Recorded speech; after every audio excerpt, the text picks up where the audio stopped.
Well, welcome to Tea Time. And tonight we are back on Zoom. That's right. We are on Plan B. You see things happen. Technology always happens. But Miss Liz has a backup. And I am joined with the beautiful Marilyn Kriete. And we're going to talk about grief and all of that good stuff and her memoirs and how the difference is between a memoir and an author, like a children's book, science fiction. We're going to get right into that. So before we get started, we're going to do all of the good stuff. Everyone knows the routine, the disclaimer of Miss Liz.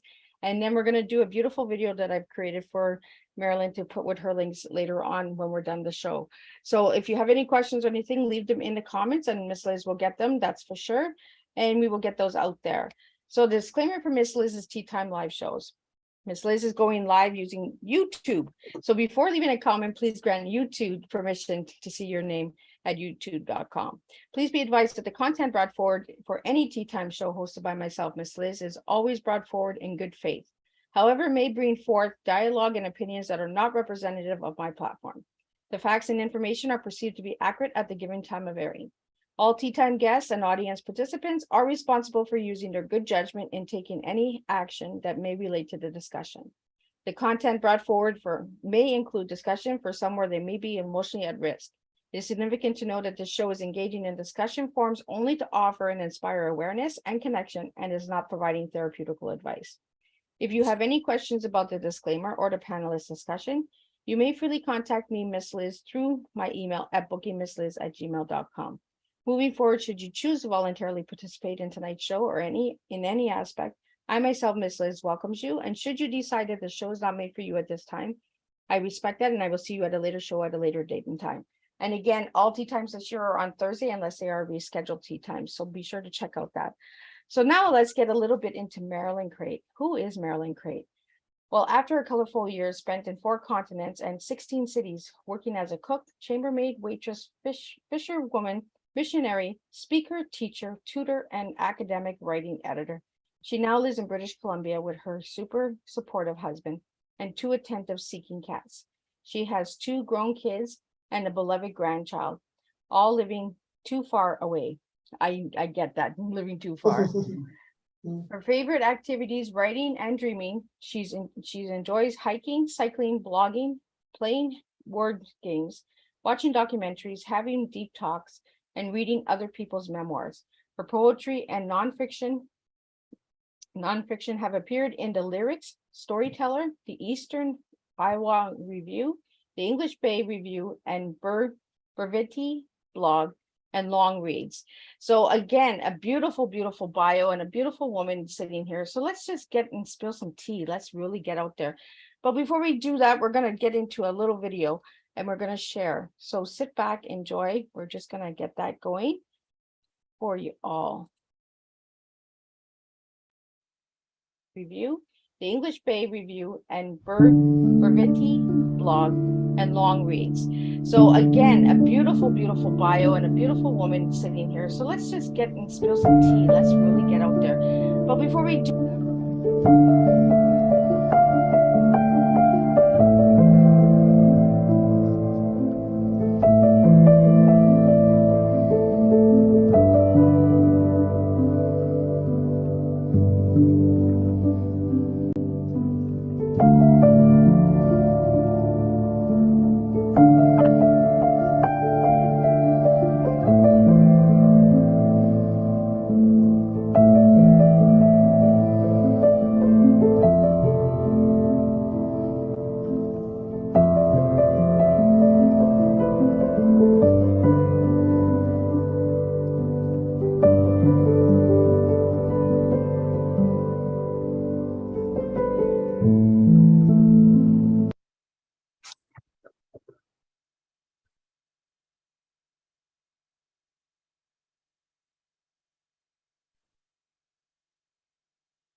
and there we are. I'm not sure if the video played correctly or not, but we're gonna get it. It's up there. I will fix any edits that need to be fixed. So again, Marilyn, welcome to Tea Time. It is an honor to have you here. So share a little bit on who you are and how it all began, on how you started writing memoirs. Okay, well, I'll start by saying, like you, I'm a Canadian, but I've lived a lot of years outside of Canada, and I've had a very, let's say, unconventional life. Starting even as a child, I was very independent and kind of did a lot of things kind of ahead of schedule. Really wanted to be a hippie. Had a lot of conflict and struggle with especially with my relationship with my mother, and so it led to me running away at 14 and running away to Vancouver actually, and ending up eventually in a girls' home run by nuns. And so for about 6 years, I was completely estranged from my family. They at the girls' home, they tried to reconcile me with my mom, but it was just kind of, it was just not happening. So yeah, so I grew up kind of fast that way. And then at 16, they decided I was ready to be out on my own. So they just kind of sent me out loose into the world. And I started working full time, actually 2 jobs. And at that point, I just finished grade 11. I had every intention of going back to finish high school. But then when I got into the working world, I just found that I enjoyed it so much that I didn't feel very motivated to go back to school. A decision that I really regret looking back, but at the time it seemed like, the direction I was going. So I was on my own at 16, and then a lot of this story is kind of what I tell in this first memoir. Takes me up to age 24.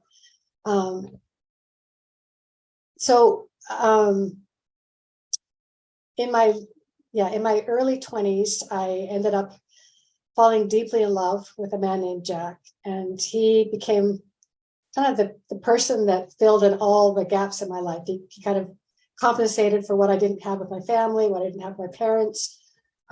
He was about 8 years older than me. He was extremely, I was just very devoted and supportive, and brought out the best in me and helped me sort of view myself through new eyes and have newfound confidence and so on. And anyway, we had a very profound and deep love with each other and planned to marry. And one of our first plans together was a long distance bicycle trip to South America.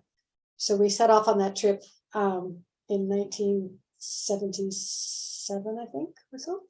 And we cycled about 3,000 miles, and it was amazing. And then he had had cancer before that point, but we kind of blew it off and thought it was over and done, and didn't even think it was, we just felt like it was a past chapter. But the cancer returned, and so it ended up canceling our trip. And then within a few months, he died. And that loss for me was so profound and so overwhelming.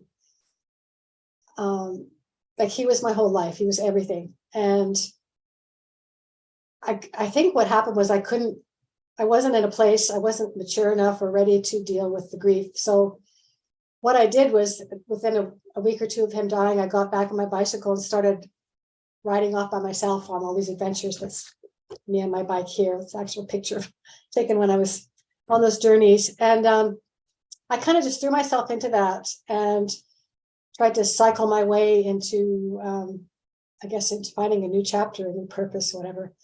And I had a lot of amazing adventures on those. That was kind of a long extended trip that covered a couple of years off and on. And then I guess I thought that I had dealt with the grief by doing that, but in fact, I hadn't dealt with it at all. I pushed it down really deep and really far. And what happened was I ended up becoming a Christian when I was 24, meeting my husband a few months later, my future husband. Within a year of meeting him, we were married, and I jumped into the full-time ministry with him, and our lives got extremely, extremely busy. We were moving a lot, traveling a lot, sent all over the world. And so for about 20 years, that grief just hid inside me. And I think there were probably moments when it kind of tried to surface, but I just pushed it down, pushed it down, pushed it down. And then 20 years later, a few things kind of triggered it. One of the big triggers was watching the movie Titanic. The story of Jack and Rose sort of mirrored the relationship that I'd had with Jack, this kind of, Jack rescues Rose and Rose rescues Jack, and then, Jack is gone. And so that movie really tripped a switch with me. And a few other things happened, and the grief just blew up in my life 20 years later. And it felt as if Jack had just died. And I felt as if I was 22 years old again. And it was like this huge disconnect between what my life had become and who I was. And I was I was involved in the ministry. I was always just with people all the time and giving and serving and encouraging and helping, and ignoring my own needs for the most part. There's this big disconnect between the Marilyn that went underground when Jack died and the Marilyn that had been functioning since then. And so when this grief came up again, it was totally overwhelming and very inappropriate. I mean, I'm married now, I've got 2 kids. There's really no space in my life to grieve, but the grief was very insistent, and I needed to deal with it. I was just basically dysfunctional. I was crying all the time. I was falling apart. I couldn't push it away any longer. And so, so as far as writing the books, the first book, Paradise Road, tells that story up to. Okay, so Paradise Road is the first book. Is the first book, yeah. Okay. And that one basically tells my troubled, adventurous childhood, my running away, my time in the girls' home, my first my first boyfriend for 3.5 years, my hippie adventures, meeting Jack, our travels together, his death, my jumping back on the bike and running away, cycling away, and then the amazing things that God did to kind of pull me back in and point me to him. So that's where that book ends. And I kind of always knew that I was going to write that story one day, but just because, well, I mean, one main reason was just I thought it was quite an amazing story. There were a lot of pretty, just unusual and funny and interesting and tragic, and just, I don't know, it just felt like it was worth writing a memoir. So that I was kind of carrying with me for a long time. Well, and it helps with the grief as well, I find, writing, right? Because we can express ourselves without judgment. Because a lot of people, when it's complicated grief, they're like, okay, well, this is like 20 years ago, get over it. I've heard that a lot, because complicated grief is a lot different than grief. And we don't speak about the different types of griefs that are out there. And I think by having you write this memoir, Marilyn, it actually opens that door of other people understanding what complicated grief is. Yeah, well, that's exactly why I wrote the second one. So the second one is called The Box Must Be Empty. And that basically picks up my story, 20 years later, when the grief erupted in my life, and almost basically, it really almost wiped me out. I mean, it's basically a survival tale. And one of the things that happened at that time was, I went off to see this therapist, and actually ended up moving a whole family. We were in the ministry, and we were moved to a different city. We moved to Philadelphia so I could meet with this particular therapist, who I had met with before when I was dealing with some grief about leaving Africa, because we'd lived there for about 6 years, and leaving was really, really hard for us. And so I went and saw him a bit about that. And then I was referred back to him when this huge grief came up again. And he was great he was a great listener, and I felt really comfortable with him. And I spent many, many hours in his office, weeping and crying and sharing and reading and journaling, whatever. But he wasn't really able to guide me very well through it. I felt like we were both just kind of floundering through this ocean, and he was having his own issues. And a lot of times, the advice he gave me would be very contradictory. He'd say one thing one session, and the next session be the opposite, and whatever. And anyway, I was just starting to feel like I really need to figure out what it is I'm dealing with, because I don't think the word complicated grief or delayed grief or another word, disenfranchised grief, Yep. never came up with him. But one of the things I did at that point was I went to the library. This is pre-internet days for me. And I just started reading every book I could find about, grief and depression and whatever, and trying to figure myself out. And I really didn't come across even this whole delayed grief. I think I came across that term. Yeah. But even then, when I read about it, there wasn't much written. And most of the time it was kind of like, most people deal with their grief in the first year, but for some people it might not be for a couple years. And I'm like, couple years, like here I am 20 years later, drowning in this grief. And I couldn't find a single example of anyone going through this, not one. Wow. In a book or in real life. And when I told people what I was going through, people just gave me like the strangest looks, And so at that point, I kind of made a mental note to myself, okay, one day, Marilyn, you're going to write a book about this, because someone out there is going to need this book that you yourself can't find. And, when the time is right, you'll write that book too. So both books, I'd say, were books that I carried inside for a long time. Before I had the space in my life to start writing. And also, a lot of people kind of will often think, oh, like you mentioned, it must be very therapeutic to write about grief. And it is very therapeutic to write when you're grieving. But I didn't start writing either of these books until I had really processed the grief through other means, other writing and other ways. And so when I sat down to write both books, each book, I wasn't plowing my way through the grief again. I was writing about what it was like and what I learned and what I wanted to share with the world.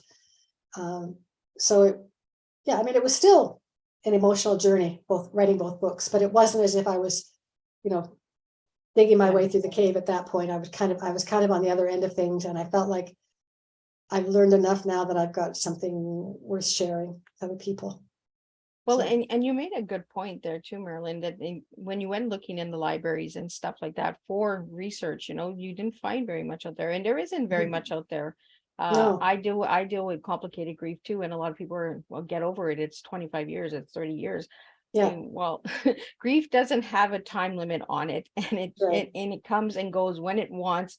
You have no control over it, right? It's moments and smells and location sometimes will set you off and say, you know what, I remember that, or I want to remember that. So grief is very complicated. And even if it's 1 year or 20 years, it's complicated. Grief in period is just really complicated. Yeah. And there's not enough out there about it. There definitely isn't. Yeah.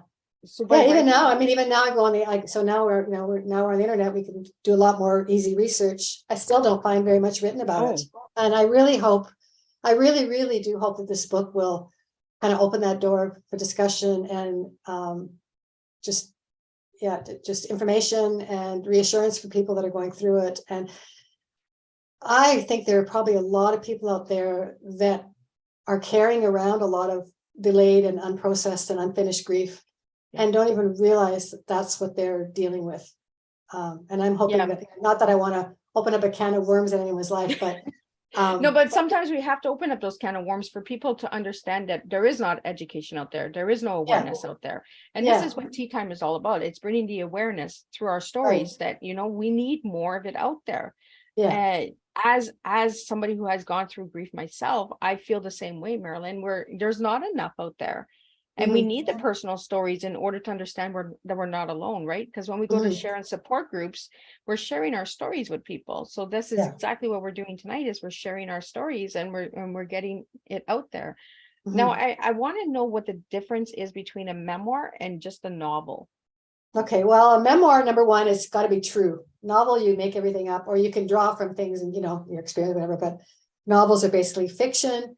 Memoirs are, the memoirist is really supposed to be telling, always speaking the truth. And there's a difference between a memoir and an autobiography. So autobiography is basically just somebody telling, the events in their life without maybe a particular theme that they're focusing on. Whereas a memoir will be more focused in terms of either a time period or a theme of things that have got, like, grief. For example, my second memoir is definitely one of the main themes is grief, also spiritual trauma. And I deal with other things in that book too. I deal with sort of perimenopause and that time of life, and reinventing ourselves when what happens when our world falls apart and we have to start over in middle age. I'll deal with that, and a lot of things that kind of tie that thematically together. So I'm not sharing every single thing that happened to me during that time. I'm sharing the events and incidents and things I've learned that relate to those themes. So there were questions that were sent in prior, because this is a rescheduled tea time, and they wanted to know how you got the titles of your book. Okay. Well, Paradise Road, I had a bunch of different titles as I was working on the book, and none of them kind of felt quite right. And then actually where the title came from is on my, actually turned out to be my last long bicycle trip. I was cycling by myself through parts of Idaho and Montana. And the part of the story where God starts kind of chasing me down, a lot of very coincidental things start happening to me. And I just have to say this, I was very, very, I would describe myself as I was a very spiritual person. I was always interested in kind of, the spiritual, the unseen world, whatever, but I was very new agey. And I was open to pretty much anything except Christianity. So God had to do a lot of things to sort of break down my resistance to that. Anyway, so part of that story, I met somebody that was trying to reach out and share the gospel with me, and I was very, very close to it. And I kind of get away from him, and I meet this guy in Montana, and he's a born again guy, and he tries to convince me he tries to share his faith with me, and then we have a campfire one night and we talk for hours, and I'm telling him all about what I believe and he's telling me what he believes, and we're just kind of like, neither one is changing anyone's mind 1 inch. And then what happened was the next morning, he said goodnight, he went back to town, and wherever he lived, I didn't know, but so I crawled back in my tent, and the next morning it started pouring rain, so I didn't get up and start riding away as I would have. I waited till the rain stopped. I had no idea what time it was, didn't carry a watch, whatever, no cell phones those days. So anyway, so when the rain stopped, I packed up my tent and stuff, got on my bike, cycled back into town, and stopped at the first gas station to get coffee or whatever. And just as I'm coming out with my coffee, I hear, "Hey, Marilyn, over here."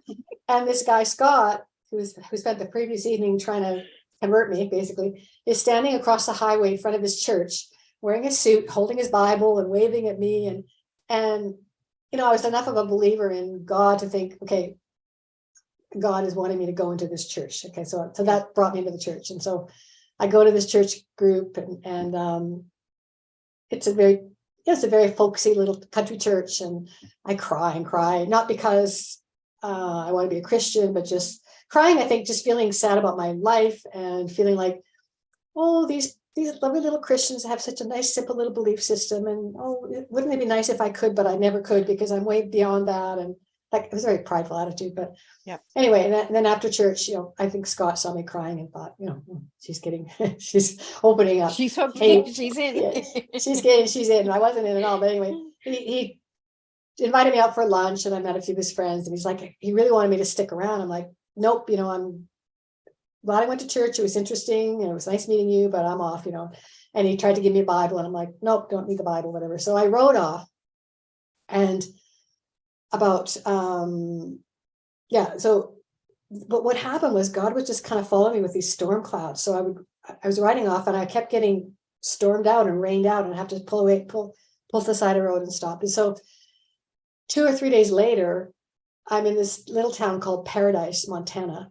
Actually, not in the town, outside the town, and camping on this hill while it rains and rains and rains, and thinking how ironic it is that I'm in a place called Paradise, and I'm so miserable and alone. And gee, I wish I brought that Bible. I'd have something to read right now. So that was one of the moments in that journey. So, and what ended up happening is, after the rain stops in Paradise, I load up my bike again. It's 3 days later. I think I'll never see this Scott guy again. I ride into the next little town, park at the gas station, go inside to get something, come back out, and who's sitting there in his pickup truck but Scott, this big grin, telling me how he's been praying to the Lord to find me, and he, spotted my bike, and we're miles down the road from his town. Anyway, it was one of those God stories, right? So anyway, so that's where the paradise comes from. And because that first book is definitely a kind of a journey, Paradise Road seemed to be a good fit for that title. So that's a long answer for a short title.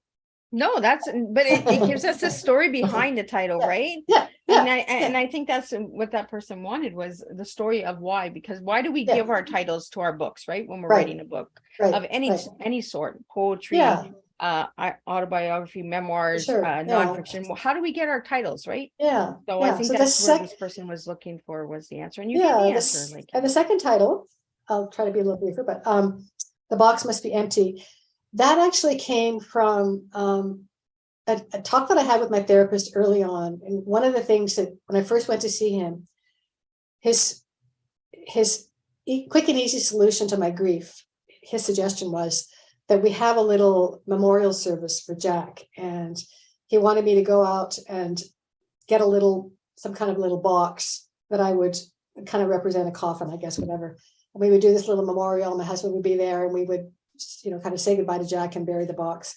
And I remember saying to him, I remember first of all, feeling very panicked because I wasn't ready for the step at all yet. It was, the grief had just come up, and he's like asking me to say goodbye. And I'm like, you know what? I've been denying this goodbye for 20 years. I'm not there. But anyway, so I asked, can I put something in the box? Can I put in some photos? Can I write him a letter, whatever? He's like, no, the box must be empty. Oh. And so that little phrase just stuck with me. And I ended up not doing that little ceremony with him, because I just told him, like, this is not going to help me. I can tell you right now, it's not what I need. It's not going to work. So we canceled that.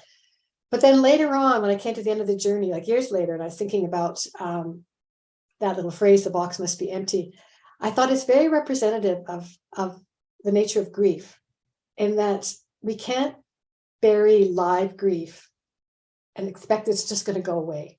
It won't just decompose like, a body would. It stays very much alive. In fact, it grows underground, and it becomes harder and harder to disentangle and harder to process the longer we let it. And it starts absorbing all our other griefs in life, all our other losses and sorrows. Just kind of, if we're not dealing with grief, we tend to just do the same thing with future griefs, right? And so that the idea of the box must be empty came to me, of that the idea that we can't bury our grief. We have to somehow process it when we're ready. But it won't go away if we just try to push it down. So that's where that title came from. And I love that you say that, Marilyn, when you're ready. People have to understand that everyone grieves differently. Mm-hmm. And because it makes you uncomfortable, because we're still hurting, we're still in grief. We can't just take a switch and okay, we're going to do it. And I like that you shared that story of this person asking you to do it, and then you're like, no, this is not going to work, because you knew what was going to work for you, because it's your grief, right? It's not my grief, it's not that person's grief, it's your grief, right? And whether it takes 40, 50 years, it's when we're ready. But I really like the concept of the empty box, because grief is empty. Right? It is really empty, because I think sorry, go ahead. No, go ahead. I was going to say, I think, once I still think about Jack a lot, all the time. There's lots of things that remind me of him all the time. And he was such a huge part of my life and who I am. And he made such an impact on me that it would be crazy to think that I could ever forget him, or, but it's not like the grief doesn't dominate my life anymore. Like, I still miss him. I still wish I'd love to have another conversation with him. I still dream about him at times, but because the grief is processed, now the box can kind of rest, and I can open it when I want, and it's not ruining my life anymore, if that makes sense. So, but the grief, it's still there. That the loss will always be felt, right?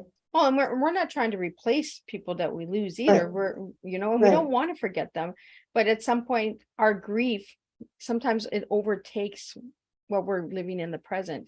And like Yeah. you said, like you felt guilty because you were already married again and you were in a relationship and this was 20 Yeah. years, and Yeah. you're like, why is all this coming up? But it could have Exactly. been Yeah. something that triggered or said, you know what, hey, you didn't say goodbye to me yet. Yeah. Yeah. Sometimes we get those little messages and little wings. I know what my daughter, she does that from time to time, and I'll see butterflies or I'll see something and I'm like, oh, okay, I got it. I gotta, Yeah. Yeah. okay, you're still Yeah. here. Okay, got it. Yeah. Yeah. Yeah. So by writing the memoirs, Marilyn, what has it done for you, for your life? Um, first of all, it was very enjoyable. Especially writing the first one, I think, because it was, I was kind of going back to my childhood and revisiting a lot of things. And a lot of people have commented that even though the content, like the story of Paradise Road, there's a lot of sad things that happened to me, but there's a lot of humor in the book too. And, you can tell by reading it that I'm not wallowing in anything. I'm just sharing the journey, but a lot of really cool things happen too. And so it helped me, I think, look back and appreciate my life more. And then again, having it out in the world has connected me with a lot of amazing people. It's been great to find readers and to share my book. It's a funny thing too, because I didn't tell a lot of people my story when I became a Christian and then I got into the ministry. I was pretty open about who I am, whatever, but I didn't really get into the details of my life. So a lot of my old friends, read this book and they're like, I had no idea that happened with you. I'm like, I guess I never told you. So it's kind of nice to share it. And then with the second book, it's actually, the release day is coming up April 4th. So I haven't really felt the full, impact of that yet on other readers, but it felt really good to just to write an account of it and to realize what I've learned and to be able to point people to, share what helped me and maybe point people to some things that might help them. So that's very gratifying it's kind of redemptive, right? To be able to take your pain and use it to help and encourage others. So, yeah. So do you offer your books for support, like in grief support groups and that? Do you recommend? Well, that's a great idea. I haven't thought about doing that, but like I said, the book is still just, the pre-order stage. It's not out in the world yet. But yeah, that's a great idea. And I haven't been to, I've only actually ever went to one grief support group and it was a total disaster because I went into this group with another suggestion that my therapist gave me. He's like, well, maybe you should check out a grief support group. So I'm like, okay. So I found one at a hospital and I go in there and there's maybe 10, 12 people and everybody starts sharing their grief. And it's like, I'm Tom and my wife died 3 months ago, and I'm Betty and I'm, my husband died last year. Every grief was like within a year. And then my turn came and I'm like, I'm here because, my fiance died, 20 years ago, struggling with it still. And the horror on their faces. It's just like, I felt so out of place. And I think I freaked them all out. And so I didn't even actually stay for the group. I got up at the coffee break. And I feel that there's not enough support groups with different time frames of grief. We shouldn't be able to just go into a support group and say, you know what, well, it's 25 years. I know when I went for my daughter it was 33 years and everybody had lost newborn babies and stillborns, and mine was 33 years ago and I just couldn't comprehend. And the faces that you do get when it's so many years later, they're like, what's wrong with you, kind of, huh? Why are you here for? Like, you should have been over this a long time ago. And exactly, a lot of people when they're going through grief, and we shouldn't be shooting on anybody. We should be opening up our hearts and understanding that each person is at a different process, right? At a different time frame. And I really love sharing about grief because we need that education out there, because grief is a part of life. It is. We're all born and we're all going to pass. So we're all going to grieve. Somebody's going to grieve us one day. So we need to have that education out there, right? Yeah, for sure. Yeah. So we do have another question that came in about missionary work. Do you recommend it, and how long were you in it? I recommend it. I love the years that we were overseas missionaries. We lived in, we went first from Toronto to Bombay, India, when it was still Bombay. And I always had this dream about going to India, even as a little girl. I just was fascinated by India. So that was kind of a dream come true. And that's my third memoir is all about that time in Bombay. It's not published yet, but it will be. And that ended up being a lot shorter of a stay. We had trouble with the authorities after a couple of years, and we had to leave quite suddenly. And so kind of left India to get a new visa, and never was able to go back. Till much later. I went back. Actually, we ended up adopting my son there. That was, I think, the real reason we went there. And so I went back with him when he was like 17, so he could meet his birth family. So that was the first and only time I went back to India. So anyway, that was an amazing time. And then we were in London for a little bit, and then from there we were sent to Lagos, Nigeria, which was major culture shock and very hard place to adjust to initially, but we just fell in love with it. We just loved the people. It was probably one of the best times of my whole life. And again, we got pulled out of there unwillingly, and sent from there. After 4 years, we were sent to South Africa, which was another amazing place to go. And we were there in Pretoria when Nelson Mandela was elected. So that was quite an amazing time to be there too. So yeah, so those years of my life were very precious years, and I love that experience. And in both places, in India and Africa, we never wanted to come back to North America. We were just like, just leave us here. We're so happy. We loved the lifestyle. We loved everything about it. But that wasn't in the plans. And the organization that we worked for sent us a lot of places and then sent us back to the States and whatever. And so, yeah. So I guess I'd say if you feel called by God and you have an adventurous spirit, go for it. Yeah. Well, and there's a lot to learn from it too, right? A lot of culture shock and traditions and culture, and and it's a new way of living as well. And it makes you grateful for what you have when you come back to a self-developed country, when you go to an undeveloped country, correct? Sure. Yeah. Yeah. I just love that. I just love how it broadens your whole, it broadens you as a person, I think, to live in other places and learn to, just learn how other people think and live. And so I loved it. I'm very, very grateful that I had that opportunity, and I wish we could have stayed longer, but yeah. So Marilyn, if you also write poetry, so what got you into the poetry? Well, the poetry was actually, my screen's frozen here. Is yours looking good? Yeah, you kind of look like black and white, but I can still hear you. Okay, I turned into a drawing all of a sudden. Yeah, I'm not sure. It looks like a lithograph. Somebody made a lithograph out of me. So, okay, I guess we'll just let it go. Yeah, so the poetry was, when I started writing again was, I kind of carried these books inside and knew I'd write one day. I always knew I was a writer. I just didn't have time in my life to write. Now I'm a lithograph with yellow and blue stripes. Oh, okay. There's a lot of color coming from you. Yeah, lots of stuff coming out here.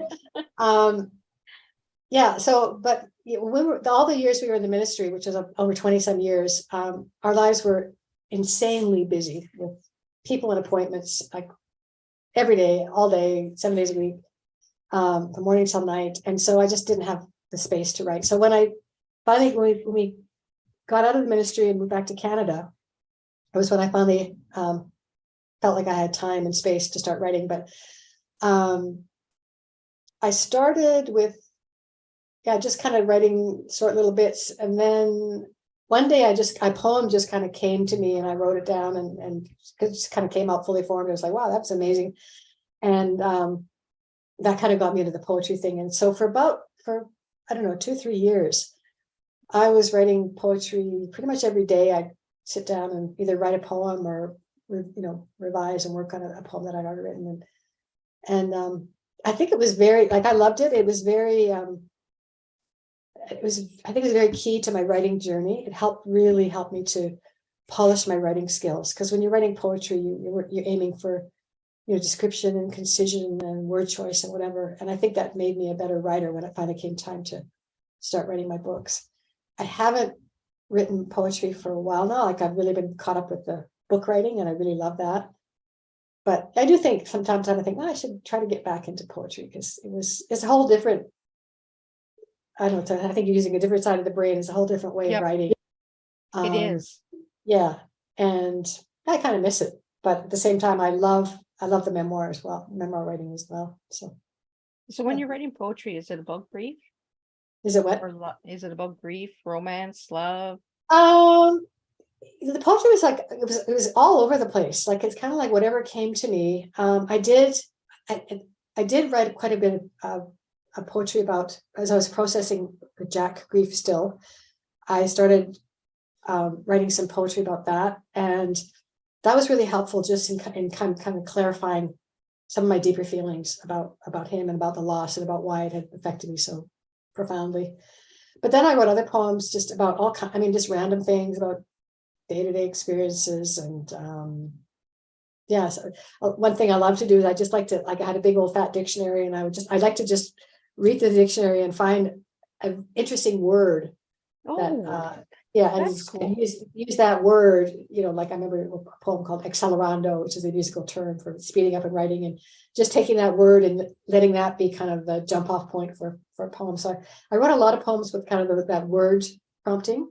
Okay. And yeah, and then yeah, just all different kinds. So I kind yeah, of like that word yeah, prompting. yeah, Yeah, I kind of use pictures, like a newspaper or something. I'll see a yeah. picture and then I look within the picture. And then it Okay, kind of like the words come out, right? Like there's like a journey yeah, in there. There's a love romance. I've been mad yeah, at you, like kind of in the image, like you can tell with the body language, So I never yeah. thought That's of doing cool. it like that with the dictionary. And it's a Yeah, good way to educate the mind as well yeah, by for learning sure. new words. Add your Yeah. vocabulary, and yeah, yeah. And look at So, a word from all sides and angles, right? Yeah. right. Yeah. Words is really interesting. Yeah. So I think it's a good time to ask you, Marilyn, what would your tea be tonight if I ask you what your tea is? So what 3 words would you give me for the TEA? The first word that came to mind was travel, just because I have done a lot of traveling in my life and wish I could do more. These days I'm not, but I do get to travel in my mind a lot. Revisit places I've been and visited before. The E, did have some word, endurance. Yeah. Oh, I like that. And that goes Um, with what you do. yeah. Well, endurance, it has a lot of meaning for me, but I don't want to sound like I'm wallowing in stuff, but my life has had a lot of challenges, and even now, like from a distance, my life might look free and easy, but there's a lot of stuff going on in the background um, with family members and stuff that's been really tough, really, really tough. Some of the toughest stuff ever, maybe the toughest stuff ever. And a lot of times I just feel like, my theme word is just endure, like enduring. It's just carry. I pray a lot and try to live in the moment, try to live in the day, try not to project too much in the future, but just, endure. And life does feel like a long, long marathon at times, and you have to keep running. And then 3 words came to mind. One was agape, which is the Greek word for love. And one was affection. And one was attention. So I don't know those 3, which I probably pick a different one each day, depending on the mood I'm in. But they all kind of go together with love if you put the 3 yeah, together, I guess right? so. It's Yeah, the attention affection and and affection. attention of the Yeah, love that's missing, right, you right. know? Yeah, And yeah, the endurance of life, pursuing and enduring, continuing on praying, the love yeah, of praying, yeah. and a lot of people misunderstand prayer. You know, Mhm. we don't have to fall to our knees to pray. We could be in the Mhm. shower, we could be praying, crying outside in the rain, we're praying. Yeah, There's no perfect place to for right, prayers, right. and travel. It is exactly what you've been doing is you're traveling, and you're Mhm. traveling through writing, you're traveling through your stories, Mhm. traveling through life, traveling through your children, you know, and we seem to overthink what we actually have within us. And this is how we serve tea, is we serve what we've done and what we've gone through. And that's why I can't tell you what your tea is, Marilyn. You can only tell me what it is, because I don't know your story. I don't know your grief. I don't know, right? So it's not right for me to say, you know what, this is your tea. I see this from your story. Da, da, da, da, da. That's kind of like, you should be over your grief. That's we can't do that. We can't be giving people the advice of something we don't even understand ourselves, you know, you're right. something we've never gone through. Yeah. And I really want to thank you for sharing that. That's a strong tea, and I really like it. And I've never heard that word before. The agape. Agape. Yeah. I've So never heard of it. Yeah. So there's different. The Greek language has like 4 different words for love. Agape love is just kind of the unconditional love that the kind of love that God has for us and that we're to have for other people. Is just agape, is just loving people unconditionally and showing love by action and so on. Storge is another Greek word for love, which describes the love between parent and child. And phileo, which we get the word Philadelphia from, and that kind of love is kind of the brotherly love, affectionate friendship love that we have. And then the love that we often think of first is eros, which is erotic or romantic love, right? So all 4 are describe different. I think English is kind of lacking that we don't have more words for love, but right. Yeah. And you know what? I kind of like it, because I think the word love is overrated. I think too many people overuse it. And they lose the meaning of what love is. And I say this all the time. When someone tells me they love me, tell me another word. Give me another word. Yeah, exactly. Yeah, for sure. Yeah. So what has your writing skills taught you about yourself? Like, you write poetry, you write the memoirs.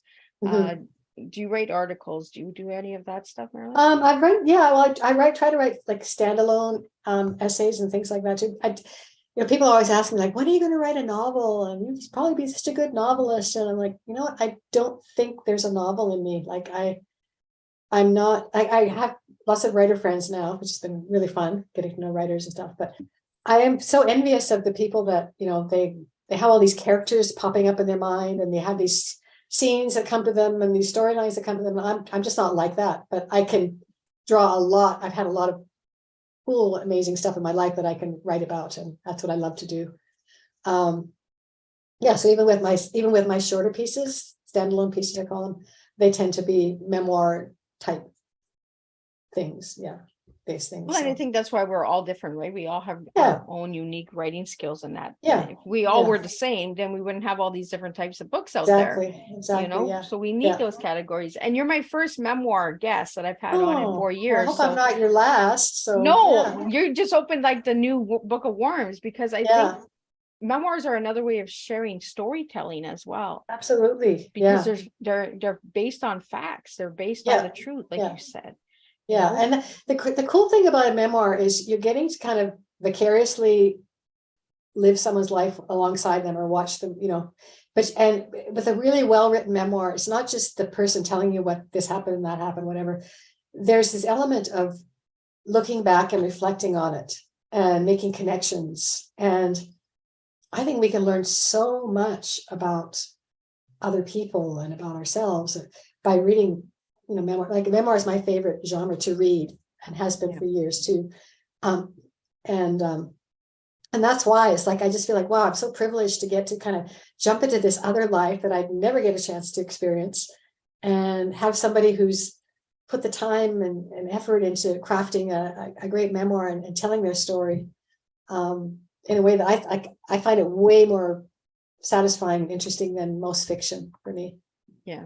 Well, and you also watch a lot of documentaries too. So you like the real life stories. I love true life stories that are hard to believe, but true. I love that stuff. And there are a lot of them that are hard. Yeah, for sure. So you've received some awards as well, Marilyn. What type of awards have you received for your writing? Well, Paradise Road has won a few, like won some indie book awards, independent. I can't remember the titles now. Book Excellence Awards, whatever. My publisher entered them in the different categories, so it won in a couple categories. I think it won for young adult adventure, even though it's not really a young adult book, but it's a young adult protagonist, Yeah. obviously. Yeah, and then I've won some awards. I won some writing contests for just standalone pieces. It's always fun to win first prize in something. And I didn't win in this case, but I got published by this online journal called Long Reads. It was a longer piece I wrote, almost 7,000 words, about going back to my parents' house. They lived there for 60 plus years, and my mother was in the throes of Alzheimer's and my dad was in denial. And my brother and I, he came from the island, Vancouver Island, and I came from here, and we flew back to Edmonton where we grew up and had all these memories. And we were back in this house together, and we had a 10-day limit to empty this entirely packed, huge old house full of, well, basically my parents never threw anything out. So anyway, so that I wrote the story about that, and it was very cathartic and funny and sad and whatever. And I was really happy with how the story turned out. And I had a hard time finding a place that would publish it because it was so long. And then Long Reads found it, took it and liked it and published it. And then they nominated it for a pushcart prize, and I didn't win the pushcart prize. There's tons of nominees and not that many winners, but I don't know, that was kind of my big thrill last year, was like, wow, I'm a pushcart prize nominee. So that felt good. So, yeah. Well, it's always nice to be nominated too, right? Sometimes For sure, just being yeah. nominated Yeah. is the big win, because you're like, oh, really? My style? Somebody Like, thinks it's good enough to maybe win, right? Yeah. Yeah. And writers, I mean, we need that because writing's kind of a lonely activity, and you can put a lot of hours in without getting a whole lot of encouragement. And very often writers will say, the people around them often are very disinterested in reading their books or whatever. And I feel like I've been really fortunate that way. I've had lots of family and friends that have really been supportive, but still, it's really nice to get outside recognition. So, well, I yeah. think by writing a memoir, you have that support, right? Because it's based on facts, it's based on truth. Yeah. We're a nonfiction or fiction book. They bring in the characters and the scenes and all that. And family and friends are like, okay, well, that's not my cup of tea, like I don't really, I don't like, science fiction, monsters and vampires. Genre, and, different genres. Yeah. So by writing memoirs, it's actually based on true stories. So it's based on your life. So I think that's where the support is more for a memoir. There's a curiosity there, I think, because people that know me are like, oh, tell me more about that part. Or of your did you life, write so. about me? Yeah, that too. Yeah. Did you change my name? Yeah. Yeah, that's the first thing, right? So you also received an award here for your book covers. So is that for the Paradise Road? Yeah. It's funny. That's really, I think my publisher put that on my bio and not me. I wouldn't put it on my own bio because I did supply the picture. The photo of me was one of I only had like 3 pictures from that time in my life. I didn't travel with the camera. I didn't, but I found this photo that kind of dropped out of this box of papers one day while I was writing the memoir. And it's like, wow, I didn't even know I had this picture, and it's perfect for the cover. So, but the credit to the cover design goes, I think his name is Troy Hunter or something, and he's the guy who does cover design for Lucid House, my publisher. So yeah, he did a great job of putting it all together. But I think I love the cover of the second book even more. And I hope it gets some recognition. And I did get, I'm fortunate that my publisher is very open to input from me. And if I don't like something, she'll like, okay, we won't do that. And so the guy who was designing my book cover for the box had a bunch of different ideas that I wasn't too keen on, but he found that image. He'd done it in kind of some dark, somber colors. I'm like, you know what? It's a little too dark. Like the title alone is heavy, because the subtitle is, I think it's a memoir of complicated grief, spiritual trauma, and ultimate healing, or whatever. I'm like, you can't have those heavy words and a heavy image with heavy colors. So I said a color palette, and he used that color palette, and I love how that cover turned out. So it's very collaborative. So yeah, book covers are really nice and relaxing. I find that they're really calming colors. Like they're not like they're not heavy, right? And like you said, the titles of the covers are, Paradise Road. And like I said, like before we started going live, I said I found a beautiful song by Dolly Parton called Paradise Road. And as soon as I heard the song, I was like, oh my goodness, this is like starting the a right new life song. over, and Yeah, making a change in your life, and that's what you've actually done, is changed your life by sharing your Yeah. grief. yeah. Changed my life a few times. Right. I And had a that's lot what of we get in life, do-overs. where we have to say, you know what, well, we need to change, and things need to change. Yeah, yeah, yeah, for sure. So, Marilyn, any final words before we wrap up? We're almost at the hour here. Any Yeah, final words yeah. that you would like to share with the audience out there that will watch the replay and that are tuning in right now, about writing memoirs? Any Yeah. three, maybe give them a couple tips or something, or About final writing or words, or about reading, or, well, first I want to say, yeah, sure, if go they're ahead. if they're a reader and you've never read memoir, or it's kind of a new genre for you, I want to encourage you to check it out. Not all memoirs are created equal. Some are better than others, just like any book genre. I know really popular, kind of one of the all-time favorite memoirs that people often reference is called The Glass Castle. That's a nice start. I say start with this one, or if you don't mind, or The Glass Castle is highly recommended. It's a great introductory memoir about what a great memoir can be. Yeah, as far as writing, I guess the biggest advice I give an aspiring memoir writer is, don't write your memoir too soon. Like if you're still kind of in the thick of things, give yourself time to grow through those things and kind of come to a point of some perspective and resolution. Because sometimes I'll read memoirs where people are, there are a lot of memoirs out there, kind of there are a lot of about dealing with trauma and depression or addiction or you know emotionally abusive relationships or whatever it is, and those are great. I mean, people should share their story by all means, but I think you can tell when someone's kind of still in it. Yep. And they still have bad attitudes and resentments, and readers pick up on that really easily. So you don't want to write a book that people will be kind of looking at you and going, boy, she's got a lot of junk she needs to clear out of her heart. Yeah.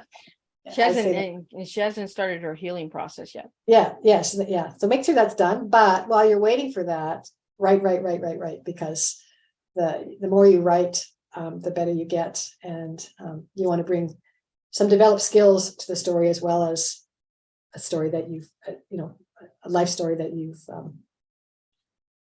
moved through and processed. So I'd say that. Yeah. So, and is there a time limit on writing a memoir?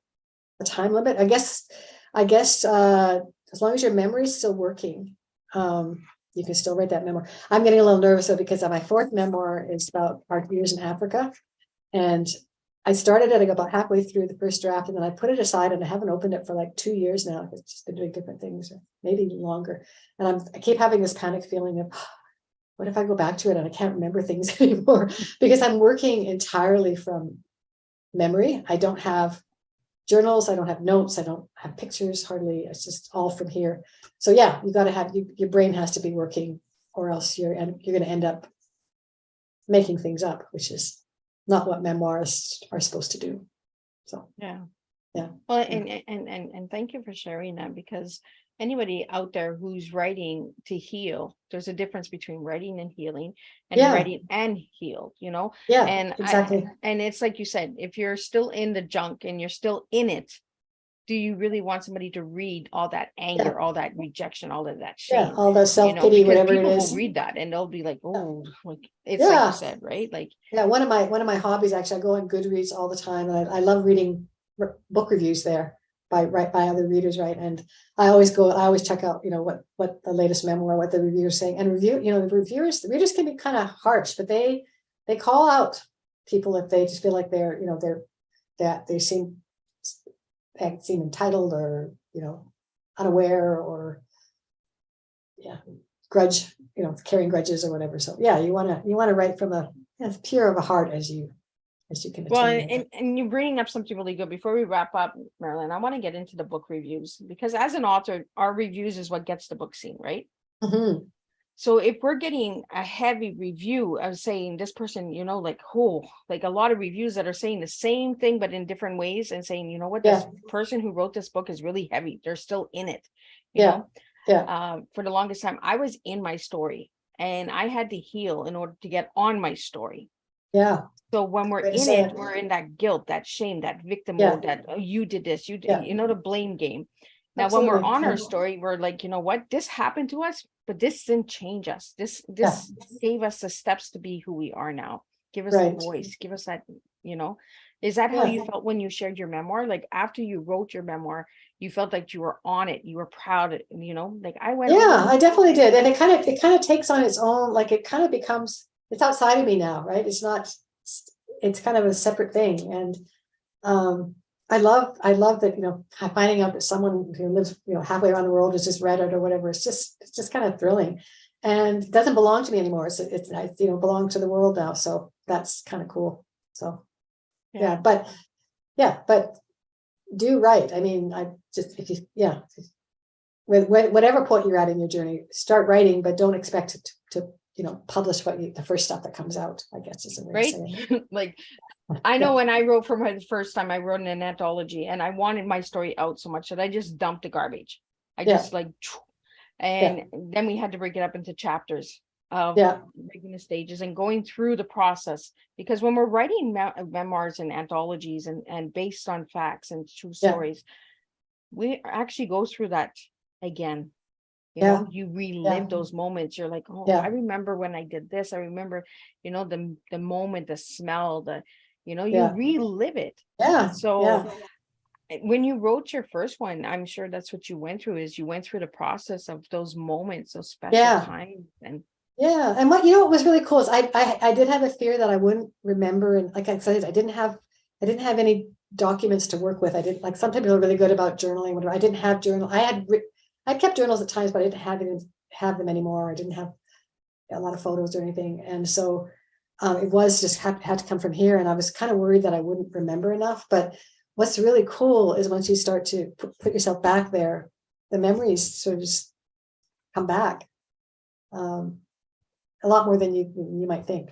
So that's pretty cool. and Yeah. memories are beautiful to have. Yeah, yeah, for sure. So any Sure. final words, Marilyn, before we wrap up your tea time tonight?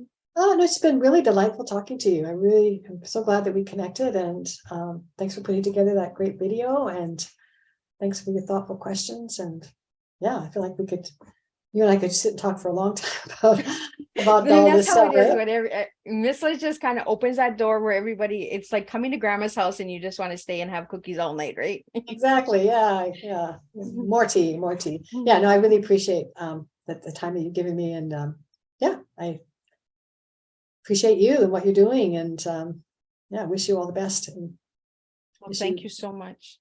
Yeah, And as thank you you to make a all difference. and thank you to all the audience and supporters of Miss Liz and all of my tea time guests. If you're interested in having any of these guests, please reach out, and you know, their platforms are there. All of the information to contact and have them on your show is all in the descriptions as well. Again, we are on Zoom. We went to plan B tonight, and we always have to have a plan B in life, because if you don't, plan A sometimes doesn't always work. So always have a plan B. My Oma in the back there, that is right beside the little girl of Miss Liz, she always told me to have a plan B. So that's what Yeah. Miss Liz does. And I really want to thank you, Marilyn, for sharing and being open and giving us some education on memoirs. And for anybody out there who would like to write a memoir, you know, now they have some tools and some tips. And that's what we're here for, is to give the tools and tips. And again, a nice, beautiful, strong tea. You taught me some new words. So I'm going to use those words on people that want to say, I love you. Well, you know what? Watch this tea time and I you'll see what kind phileo of words you you. can use. Yeah, exactly. Thank you so much. Well, Great. thank you so much. And I will see everybody tomorrow for a second rescheduled tea time with Amanda Ellis. And she'll be speaking about tea parties. That's right, tea parties, and a lot of psychedelic ways to heal your trauma and stuff like that. Oh. So we will be speaking a heavy deep tea tomorrow. So if anybody is triggered, please be aware that Miss Liz is not offended if you do not tune in and listen to the show. I'm only here to bring awareness and to inspire people that your story does matter too. And then I'll see everybody Thursday for 3 incredible stories. We'll be starting off at 10 a.m., 3 p.m., and 7 p.m. At 10 a.m., we'll be in Kenya. And then we'll be jumping into the United States for the afternoon and the evening. So we'll be jumping all over the world on Thursday. So again, I will see everybody tomorrow night at 7 p.m. for the next set rescheduled tea time. And again, Marilyn, thank you for joining me for tea time. Thank And leave your you. questions and comments in the bottom where you're tuning in from, because Miss Liz always wants to hear that. And I will see everybody tomorrow night at 10 a.m. And Marilyn, don't leave. I will talk to you in a few minutes. I'm just going to wrap up the live. Sure.